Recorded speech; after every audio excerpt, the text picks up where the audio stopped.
원시 종교로 불릴 만큼 긴 역사를 가지고 있는 무속신앙. 고조선 이래로 우리 민족과 함께 해오면서 시대의 흐름에 따라 변모해왔고 시대마다 다른 의미를 지닌 종교이자 문화였다. 삼국시대, 유교, 불교, 도교가 수입된 이래 이들과 함께 공존했고 성리학이 전행한 조선시대에는 억압과 천대를 받았다. 그러나 핍박 속에서도 무는 존재하였고 민중들의 신앙이 되었다. 그리고 오늘날까지 그 맥을 이어오고 있는 것이다.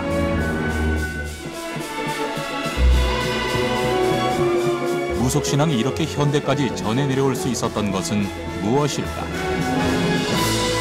우리 민속문화의 뿌리가 담긴 무의 역사를 되짚어본다.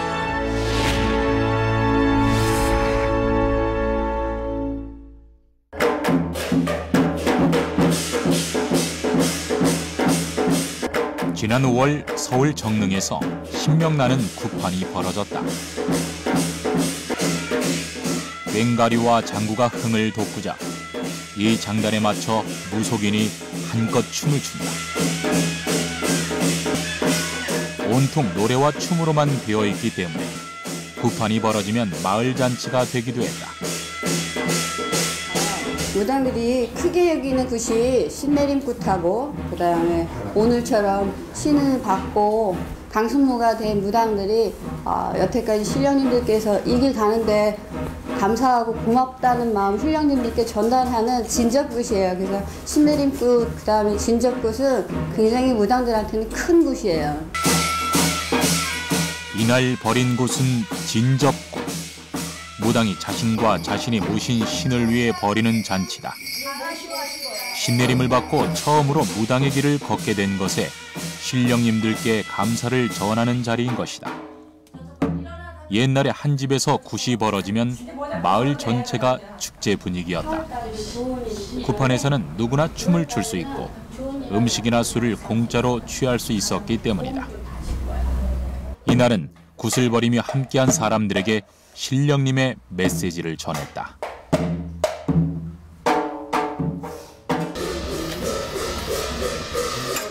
꼭 무속신앙을 추앙하진 않더라도 연말연시가 되거나 큰 일을 앞두고 불안한 마음에 역술인을 찾아가는 사람들을 우리 주변에서 볼 수 있다.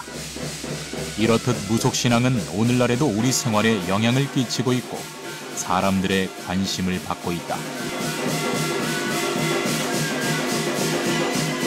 무속신앙이 이렇게 현대까지 전해 내려올 수 있었던 것은 민중 가까이에서 어려운 현실을 극복할 수 있는 용기와 희망을 주었기 때문이다.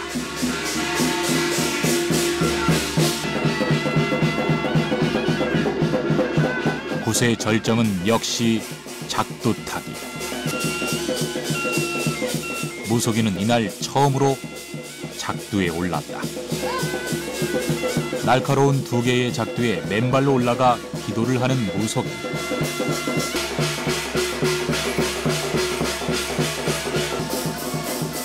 이를 가능케 하는 것은 과연 무엇이고 그를 버티게 하는 힘은 대체 무엇일까? 두렵죠. 네. 두렵지만 어떻게 과학적으로 증명될 수 있는 건 아닌 것 같아요. 그렇지만 이 세상의 이 세계에서는 분명히 보이지는 않지만 믿을 수밖에 없는 것들이 있거든요. 무속신앙은 우리의 고대 종교 중에서 가장 강력한 힘을 발휘하고 있던 사상 중에 하나였으면 틀림없다. 특히 불교, 유교, 기독교와 같은 외래 종교가 한국에 전파될 때 민중 속에서 가장 활발하게 살아있었던 종교가 바로 무교였다.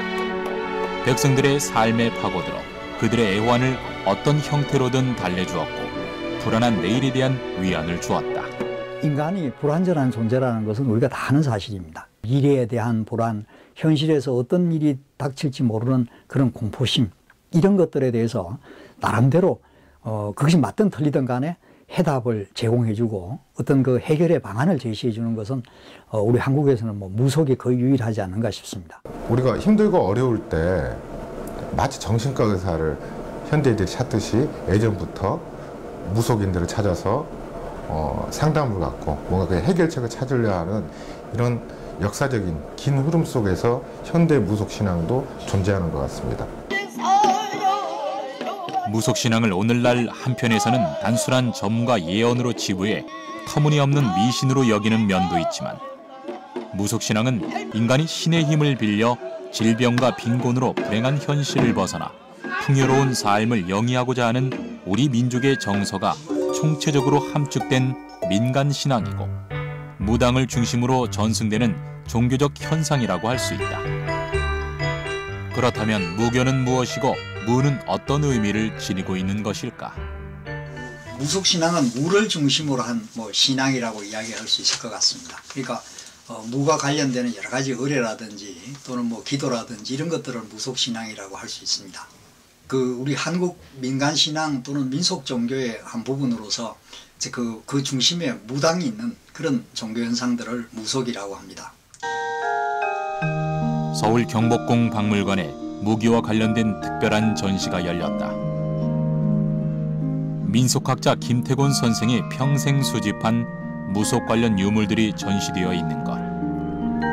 1960년대부터 35년간 굿 현장을 꾸준하게 기록하면서 멸실 위기에 수집한 무신도, 무구, 무복, 사진과 동영상 자료를 비롯해 그의 저작물과 연구 노트 등 300여 점이 모였다.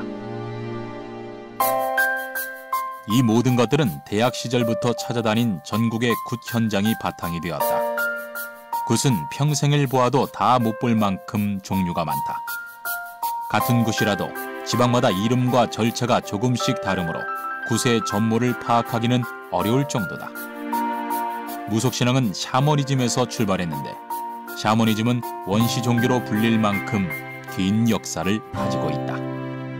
샤머니라는 것은 어떤 초자연적인 영적 존재와 인간과의 관계 속에서 서로 교류할 수 있도록 매개 역할을 하는 자를 우리가 샤먼이라고 하는데, 이 샤먼을 중심에 놓고 이루어지는 어떤 신앙 체계, 이것을 우리가 이제 샤머니즘이라고 하는 것이죠. 그 샤머니즘이라고 하는 것은 이제 북아시아의 그 전통적인 신앙을 이야기하는 것인데요.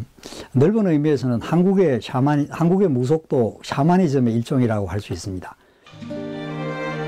샤머니즘이란 원시적 종교의 한 형태로 이상 심리 상태에서 초자연적인 존재와 직접 교섭하여 전복, 예언, 치병, 제의 등을 행하는 주술, 종교적 직능자인 샤먼을 중심으로 하는 종교 현상을 말한다.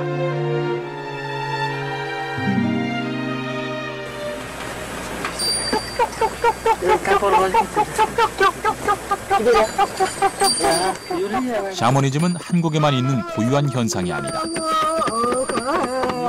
샤머니즘은 시베리아를 중심으로 몽고, 만주, 한국, 일본 등에 널리 퍼져 있으며, 특히 시베리아와 중앙아시아에서 보편적인 종교 현상이다. 따라서 샤머니즘은 그것을 수용한 지역이나 민족에 따라서 그 특성이 다르게 나타난다.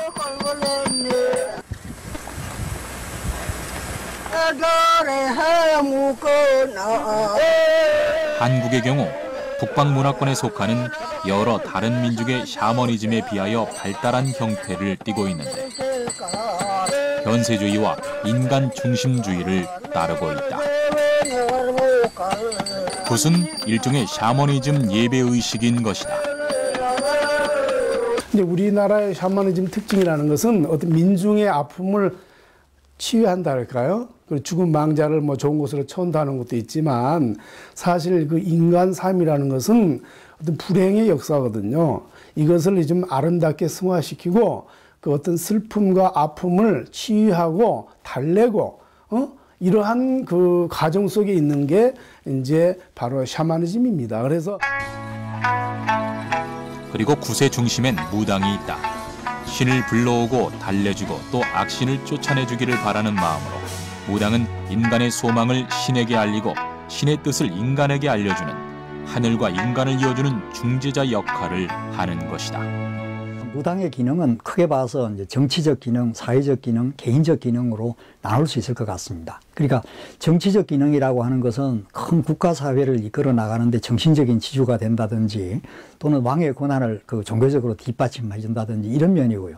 이제 사회적 기능이라고 하는 것은 마을 또는 친족 집단 등등 어떤 사회의 일정 집단의 그런 그 사회적 통합이라든지 그 계층적인 질서를 유지해주는 기능을 말하는 것이고요. 무당을 중심에 놓고 그런 어떤 의례의 행위를 전승 발전해 나가는 그러한 것, 이게 이제 바로 하나의 신앙 체계인데 이걸 우리가 무속이라고 하는 것이죠.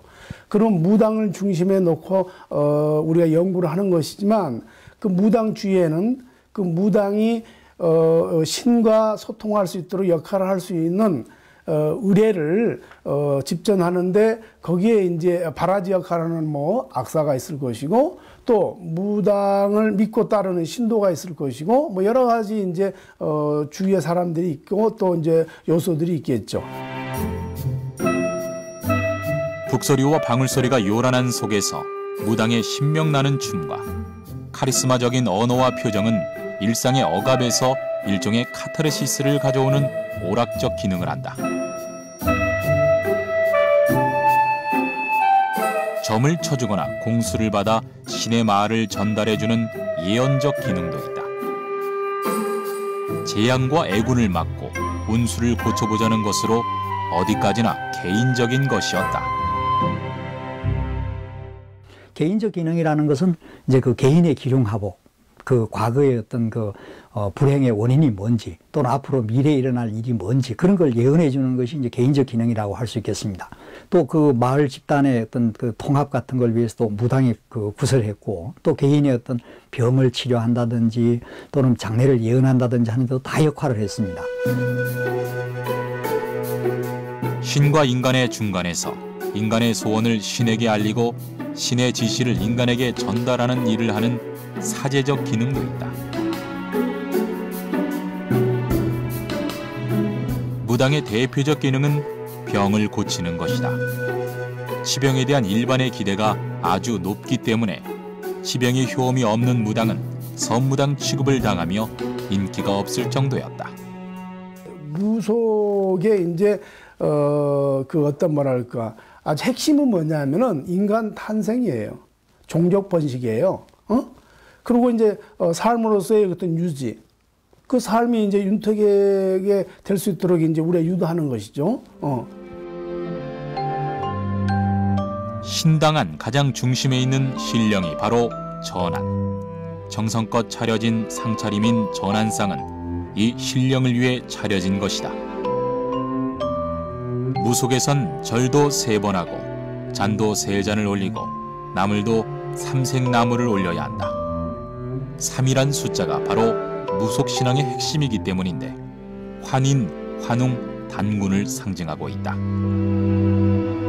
사당 안엔 어느 것 하나 정성을 기울이지 않은 것이 없고 의미가 담기지 않은 것이 없다.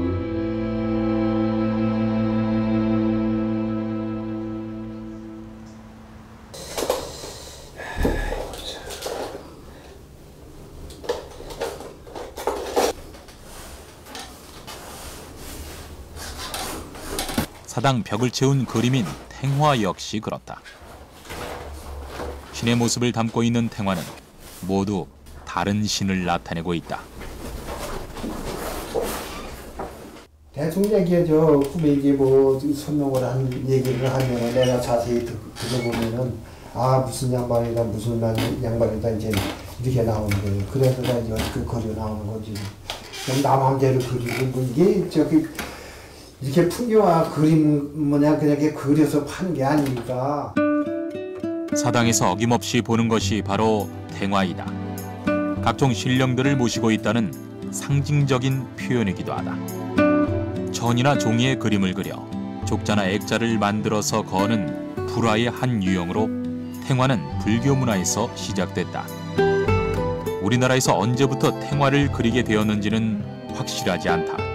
현존하는 탱화는 13세기경의 고려 작품이 국내에 5점 정도 전하고 구미 지역에도 상당수 전하고 있다고 한다.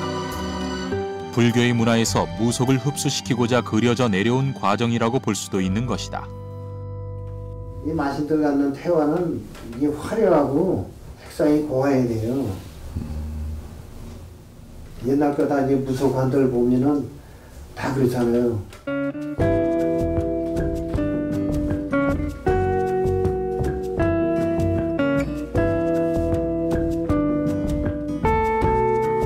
사당에 걸린 탱화는 모두 밝고 화려한 색상을 지니고 있는 것이 특징이다.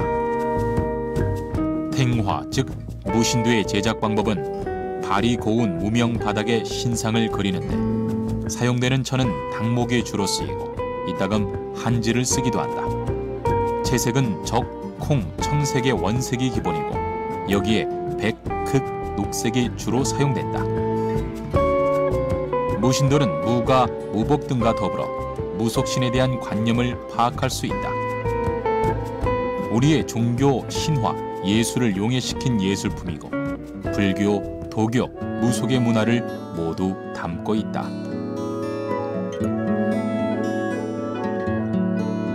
무속 현장에 꽃 없는 전화는 없다는 말이 있는데 우리 무속에 있어 꽃이 얼마나 중요시되고 있는지를 알게 하는 대목이다.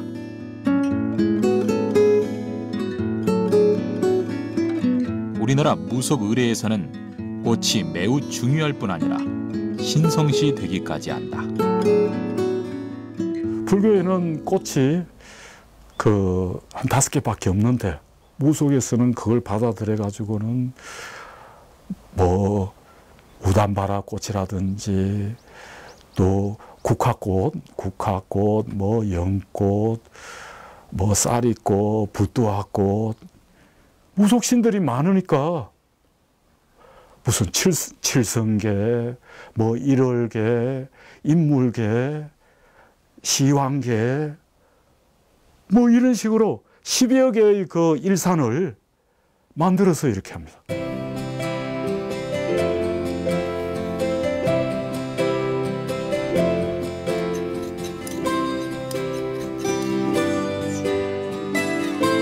무속에서 사용되고 있는 꽃들은 대개 한지로 만든 지화들이다.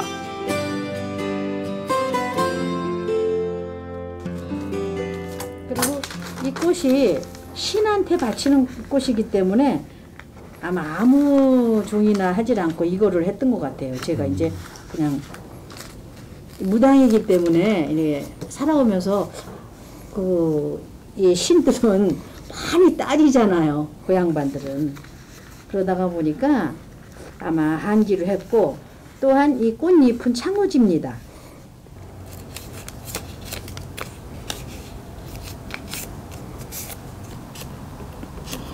창호지는 이렇게 빳빳하는데요. 한지는 빳빳하지 않아서 꽃잎은 창호지로 해요.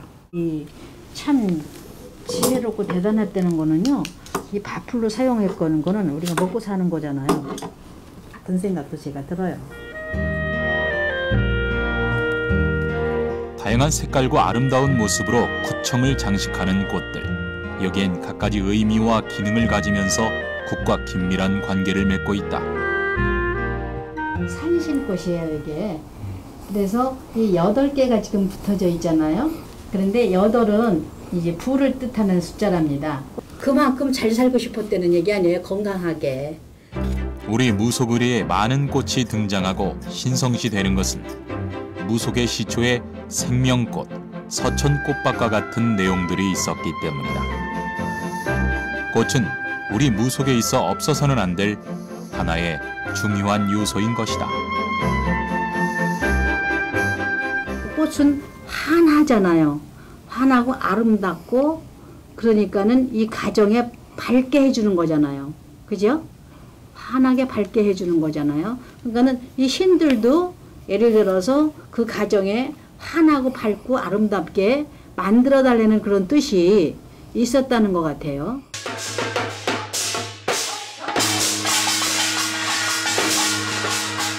구세는 일종의 유의적이고 오락적인 요소가 있다.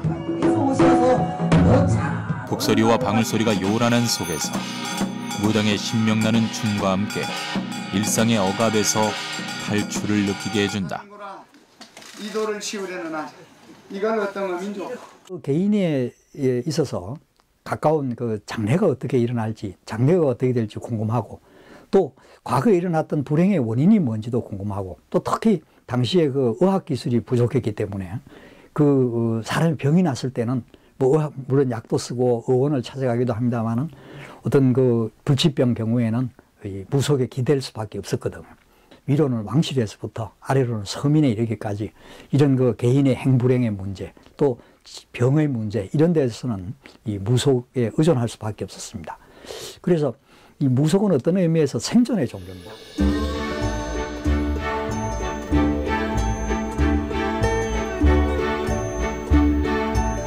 무속은 한국의 전래 신앙을 총칭하는 말로 무당과 관계된 종교 현상뿐 아니라 넓은 의미로는 한국 민간 신앙이라고 할 수 있다.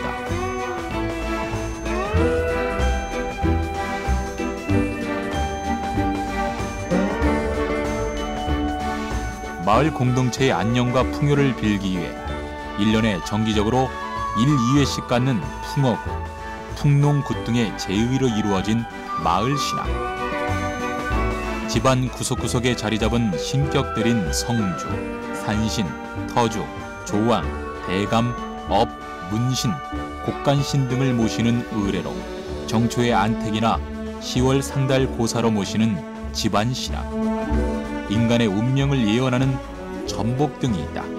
한국 무속신앙은 어느 무속신앙보다 더욱 철저한 현세주의를 따른다. 한국 무당의 주된 관심은 어디까지나 살아남은 사람들의 복락에 있다.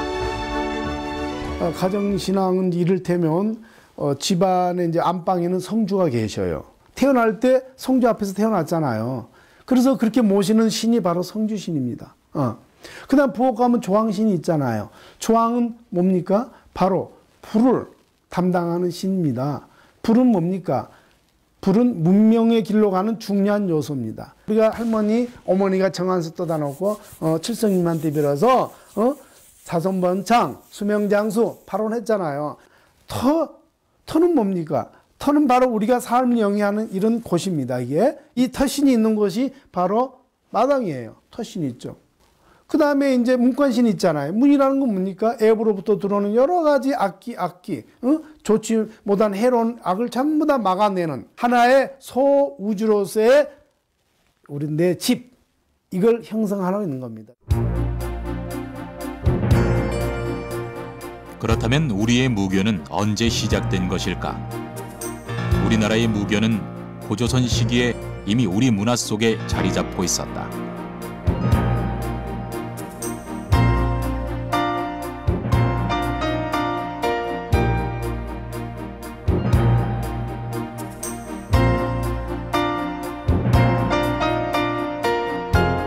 최초의 건국신화인 단군신화에 나타나 있는 무교적인 요소들에서 그 근거를 찾을 수 있다. 우리 그 민족의 시조지 않습니까? 단군의 변음이 단골이라는 거예요. 그 지금 현재 단골은 전라도 지역 가면은 무당을 단골레라 그래요. 그 세습무당을 이야기하는 건데 단골레라고 하는데 이 단골의 시작은 바로 단군이라는 겁니다. 환웅은 천신이자 최초의 무당인 것이다. 단군이라는 이름도 무당을 뜻하는데, 그래서 우리가 이제 이걸 학술적으로 재정일치라고 이야기하는 건데 그 영적인 힘을 조절할 수 있는 능력자가 누구냐? 바로 샤만이라는 거예요. 고조선의 수장은 무왕으로서 하늘과 교류하여 나라를 풍요롭게 했던 것이다. 청동기 시대 지배층의 무덤에서 제사 지내는 데 쓰이던 청동 거울이나 방울이 발견되는 것도 모두 당시 지배층이 무당이었음을 말해준다.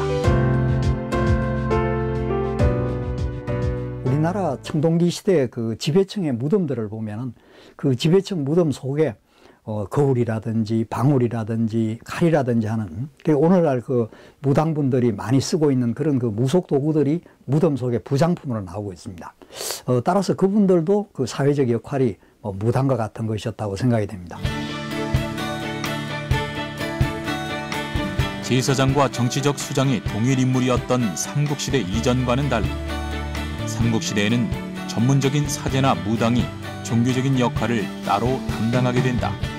이제 우리나라의 그 샤머니즘 이제 행위 기록은 고대에서부터 이제 있어 왔는데요. 이를테면 이제 삼국유사에 보면은 뭐 혁거세, 뭐 주몽, 이게 이제 탄생설화가 전부 다 이게 이제 강림 신앙이거든요. 강림 천신 신앙이란 말이죠. 이걸 우리가 이제 바로 샤머니즘이 이 고대에서부터 있어 왔다는 것을 우리가 이제 알 수가 있고.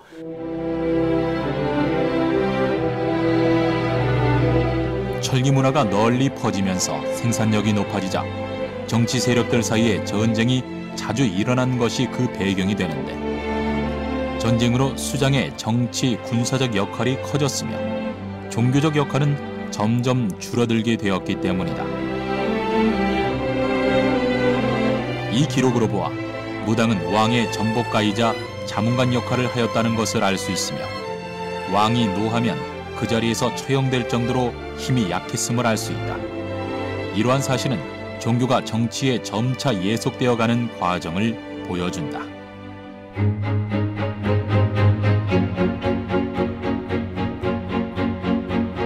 그러나 왕이 무당의 역할을 겸하는 무왕적인 성격을 완전히 벗어난 것은 아니었다. 신라의 남의 왕을 부를 때 쓰는 차차웅이란 말은 무당을 뜻한다. 그리고 신라의 왕들은 기후와 농사의 풍흉을 점치고 적병에 침입할 것을 예언하기도 했다. 또 신라시대에 보면 왕을 차차웅이라고 부르기도 했는데, 그 차차웅이라는 말이 무당을 뜻한다고 그럽니다. 그러니까 왕을 부르는 말이나 무당을 뜻하는 말이 같은 의미였다는 거죠. 그럴 정도로 이 삼국시대나 고대 사회에 있어서는 이 무속이라고 하는 것이 큰 그 사회적 기능을 발휘했었습니다.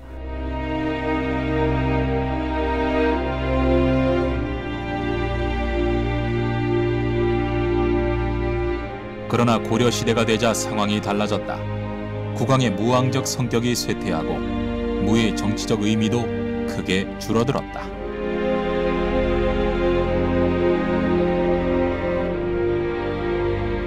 그러나 이제 불교가 들어오면서부터 무속의 위상, 또 무당의 어떤 사회적 위치가 점점 줄어들기 시작했고요.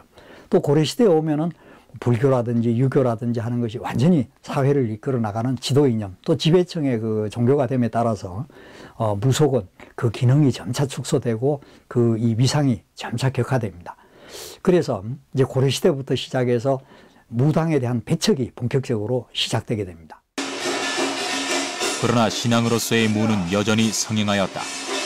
치병과 악기를 쫓는 구세도 무당들이 참여하게 되어 무속의 범위도 넓어졌다.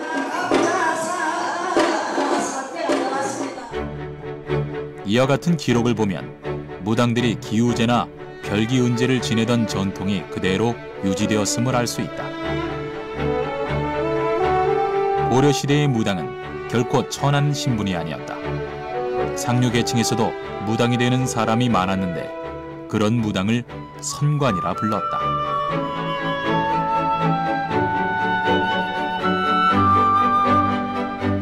고려 중엽 의종 때는 양반 출신으로 신내린 이를 뽑아 선관으로 삼고 불교의식의 하나인 팔관회를 주관케 했다. 팔관회는 천령, 명산대천, 용신 등을 섬기고 군신이 함께 즐기는 행사가 되었는데, 고려 초 팔관회는 건국의 정통성 과시와 왕의 권위 제고에 크게 기여하는 중요 행사였다.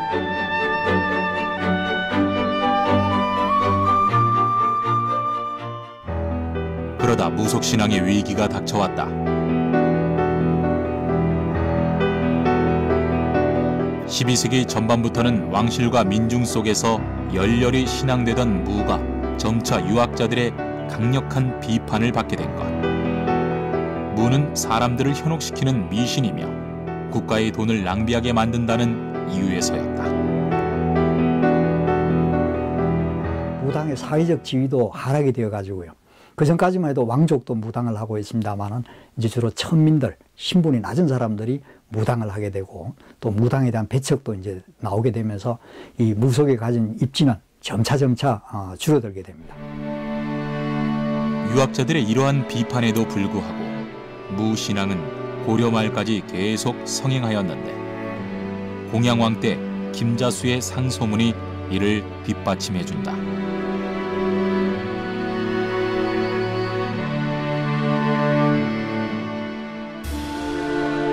조선왕조는 유교를 정치 이념으로 삼고 불교와 무를 천대 억압한 시대였다.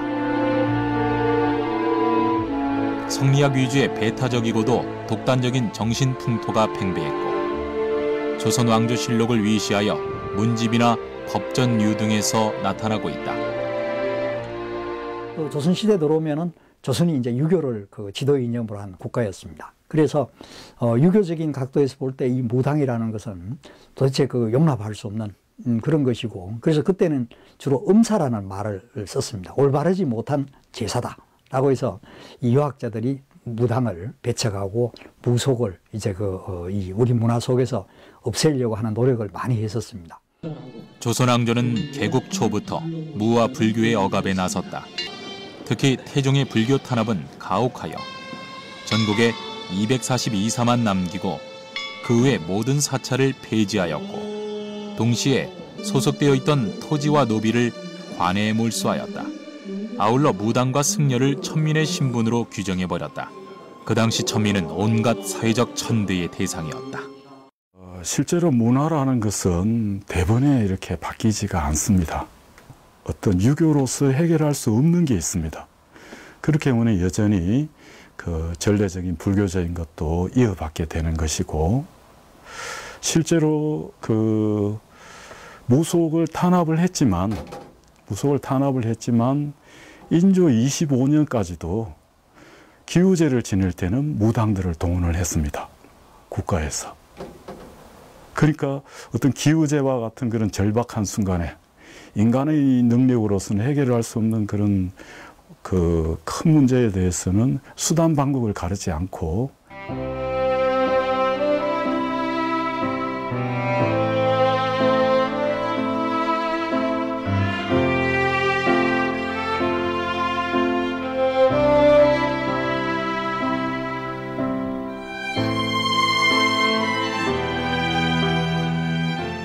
이형상이라는 사람이 1702년에 제주 목사로 있으면서 제주도에 있는 129개의 신당과 5개의 사찰을 모두 불태우게 됩니다.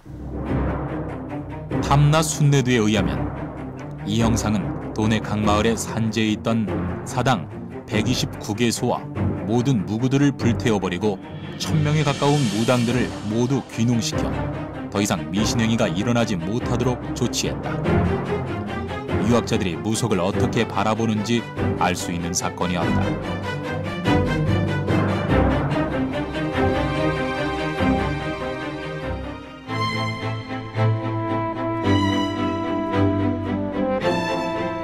무의 금압의 마지막 양상인 무당의 축출도 일어났다. 무당의 축출은 세종 때부터 시작되어 조선왕조 말까지 계속되었는데 대개 무당을 사대문 밖으로 내치는 것이었다.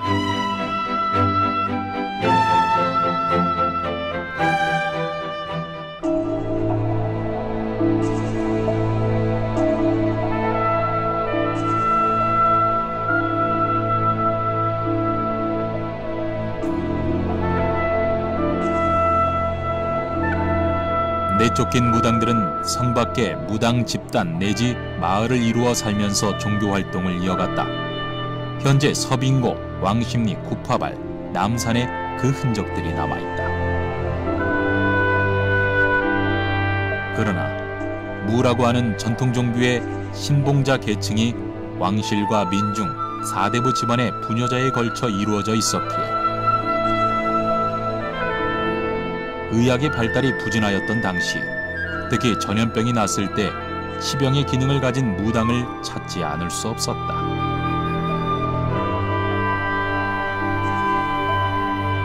구파발 금성당에 많은 공물을 헌납했다라는 기록이 나옵니다. 이로 봐서 이거는 중앙정부, 조선 시대의 그런 그 어떤 그 궁에서 바로 이게 이제 공문을 제공하고 이 금성당이 이제 건립되는데 많은 재정적 지원을 했다라고 우리가 이제 보는 것이죠.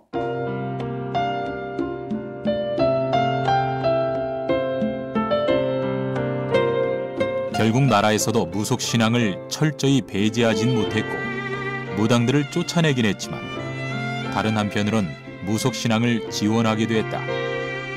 서울 은평구에 있는 금성당이 조선시대의 이러한 모순된 상황을 보여주고 있다. 1880년대 초반 건립한 것으로 금성대군의 영혼을 위무하려고 세운 굿당인 금성당. 조선시대 궁에서도 마찬가지로 전통적인 민속 신앙이 이어져 왔던 것이다. 이 금성당은 금성대군을 주신으로 모시는 굿당입니다. 금성대군은 세종의 셋째 아들이고 또 세조의 아우이십니다. 금성대군께서는 단종을 복위시키기 위해서 많은 노력을 하시다가 젊은 나이 31살의 나이에 세조에게 차명을 당합니다. 그래서 그의 금성대군을 기리기 위해서 이곳을 세우게 되었습니다.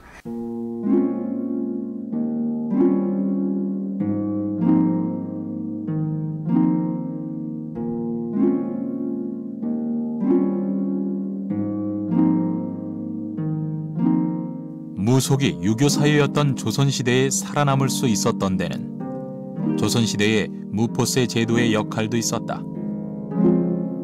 이로 인해 오히려 조선시대 내에 공공연히 유지될 수 있었고 오늘날까지 이어지고 있는 것이다.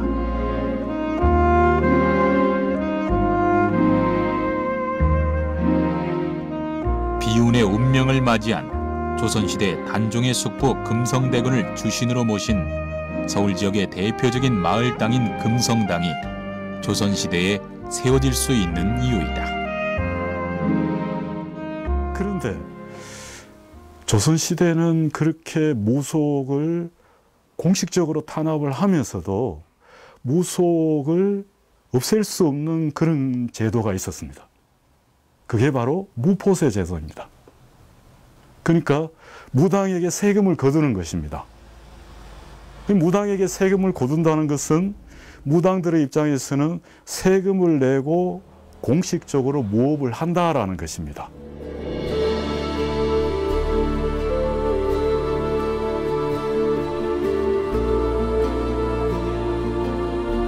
무포세를 내게 되면서 무속인으로서 인정받아 무속의 인구는 증가하고 더 다양한 형태로 무속은 꽃을 피우게 된다. 그렇게 하다 보니까 이게 무속이 무속신을 이해한 종교적인 것보다는 관객을 이해한 공연 문화 쪽으로 더 발전이 되게 됩니다. 그러니까 오늘날 무속을 중시하는 이유 중에 하나가 그것입니다. 종교적인 걸 떠나서 우리가 원시 고대 시대부터 이렇게 내려오면서 발전시켜 온 공연 문화들, 또 문학, 음악, 무용, 연극 이런 것들을 우리는 중시할 필요가 있습니다. 우리나라의 민속문화는 그 뿌리를 캐다 보면 마지막에는 무교로 귀결되는 게 적지 않다. 민속예술 가운데 우리나라의 대표적인 성악은 판소리, 대표적인 독주곡은 산조이고 가장 출중한 춤은 살풀이춤이다.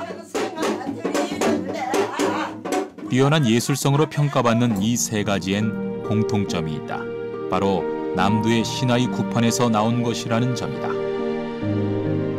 서사적인 이야기를 하기도 하고 노래를 부르기도 하고 춤도 추기도 하고 제담을 하기도 하고 그렇게 해서 우리 판소리가 저런 데서 나왔구나 하는 학자도 있게 된 것입니다. 그게 이제 그 서사무가가 관객을 보면서 노래도 하고 말도 하고 재단도 하고 이렇게 하는 것이 판소리꾼이 이야기도 하고 노래도 부르고 재담도 하는 거하고 거의 비슷하거든요.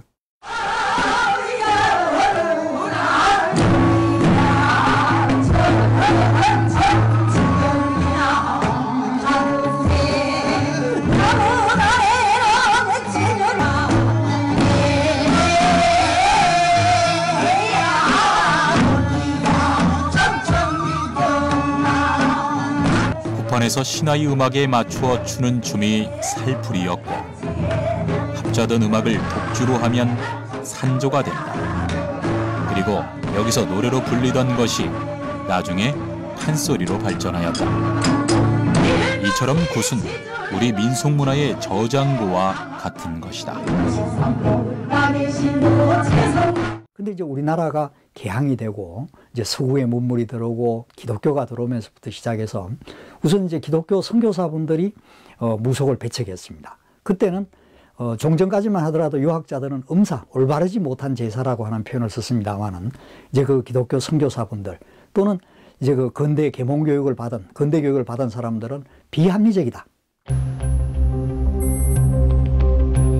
조선시대에 특히 성행하였던 민간신앙은 개화기 서구 문물의 유입과 함께 크게 위축되었다. 서양 의학이 들어오면서 무당의 의술적 기능은 크게 줄어들었다. 그러나 사실상 무속이 미신으로 규정되고 조직적인 탄압의 대상이 된 것은 일제시대 때의 일이다.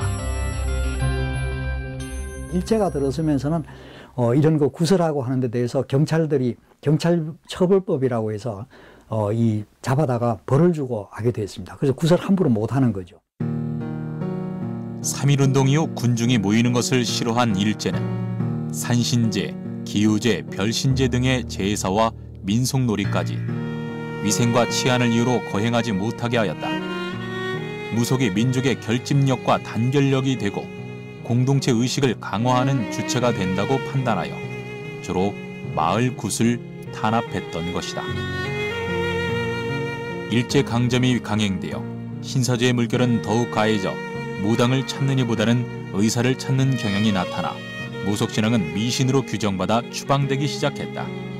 이러한 일제의 문화말살 정책은 원시 종교를 쇠퇴케 하는 큰 요인이 되었다. 일본 종교라고 하는 이제 신도, 신도 이제 신사를 전국에다 이렇게 이제 창설해가지고 거기에 이제 강요했잖아요. 참패라고. 그러면서 이거는 이제 소위 말하는 미신이다라고 이제 또 폄하를 했습니다.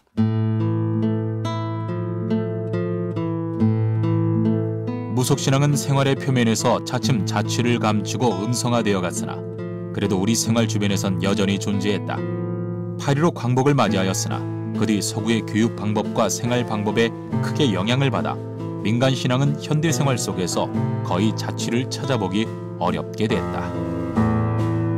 뭐 이런 상황은 해방이 되고 난 이후에도 변함이 없습니다. 변함이 없어서 이 무속은 대표적인 한국의 미신으로 이야기되고 과거에 지금도 우리 기억이 생생할 걸로 압니다만은 이 새마을운동 때 미신 타파에서 무당들이 상당히 배척을 받고 있습니다. 이제 새로운 세상을 만들자, 새로운 현대 문물을 받아들이자, 이게 이제 새마을운동이니까 전통사회에서부터 이렇게 이제 이어왔던 것들은 아무래도 좀 뭐랄까 배척을 이제 많이 당했잖아요. 이제 그런 과정 속에서 또 이제 무속도 그 중에 하나로 이제 포함이 돼서 뭐 굿당이 없어진다든지 신당이 다 이제 부서진다든지 이런 순환의 역사를 우리가 이제 거쳐온 것이죠.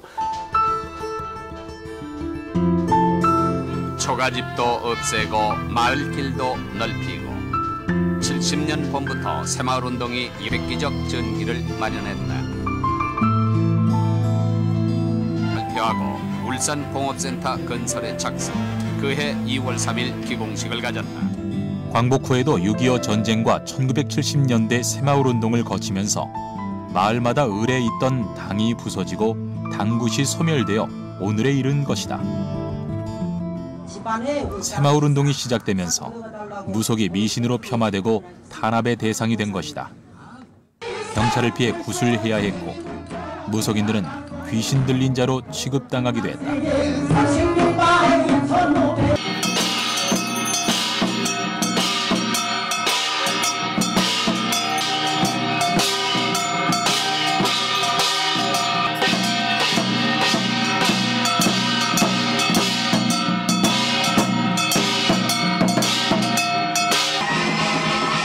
무교는 한국의 다양한 민속문화가 담겨있는 우리의 고유 신앙이다. 1980년대 이후 다행히 일부 지방에서 전승되어 온 굿이나 마을신앙, 우리 것을 찾겠다는 뜻 있는 사람들의 연구와 노력에 의해서 민간 신앙의 원형이 다시 복구되고 계승되어 가고 있다.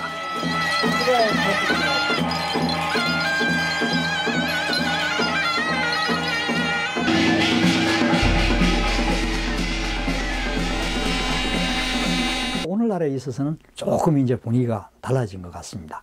그것이 뭐냐 하면은 이제 그 한국의 무당이 한국의 전통 문화를 잇고 있는 한 그 흐름이라고 생각을 해서 이제 무당들이 그 국가적인 차원에서나 또는 지방적인 차원에서 무형문화재로 지정이 되어 가지고 보호를 받고 후계자를 양성을 하고 조교를 키우고 하는 그런 상황이 되었으니까 조금 상황이 바뀌기는 한 것 같습니다. 문화재 보호법 하에서 무당이 인간문화재로 칭호를 받게 되는 것입니다. 이제 그러한 이유는 바로 우리의 어떤 전통 예능이 아까 이야기한 바와 같이 신화와 판소리가 연결되어 있는 것 같이 이게 이제 무속 신앙에서 행해지는 그 의례에 기반하고 있다라는 것을 우리가 이제 연구로서 확인한 거예요. 굿은 우리 민족 문화의 보고라 할 수 있다. 음악과 춤뿐 아니라 많은 서사, 무가가 있기 때문이다. 그 외에 복식, 음식, 종교, 연극 등의 측면에서도 굿은 우리 고유의 문화를 내포하고 있다. 그렇기에 굿은 종교적인 측면에서뿐만 아니라 예술적인 면에서 더 주목해야 할 것이다. 인간이 불완전한 존재라는 것은 우리가 다 아는 사실입니다. 미래에 대한 불안, 현실에서 어떤 일이 닥칠지 모르는 그런 공포심, 이런 것들에 대해서 나름대로 그것이 맞든 틀리든 간에 해답을 제공해주고 어떤 그 해결의 방안을 제시해주는 것은 우리 한국에서는 뭐 무속이 거의 유일하지 않는가 싶습니다. 이 무속신앙은 우리 어떤 역사 문화의 근간을 이루고 있는 중요한 사상이고 철학이고 우리의 신앙입니다. 바로 이것은 우리의 신앙이고 이 속에도 가치 있는 요소들이 많이 있기 때문에 우리가 이걸 잘 보듬어서 미래로 향해 나갈 필요가 있다는 것입니다.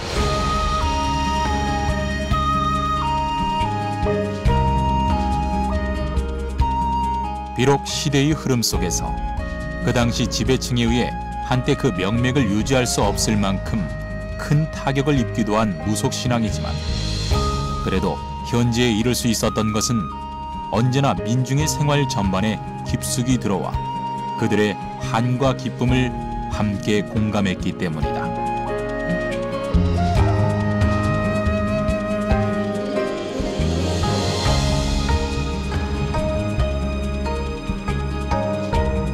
무속신앙은 아주 오랜 세월 동안 민중의 신앙으로 일관해온 것이다. 따라서 이러한 무속신앙은 우리 민족이 이 땅에 뿌리를 내리고 살아온 오랜 삶 속에서 가꾼 풍속으로서 생동감 넘치는 민중의 삶을 고스란히 담고 있다고 할 수 있다. 무속신앙은 우리 민중들과 아주 오랜 세월 함께 해오고 그들에게 힘이 되어준 존재였다.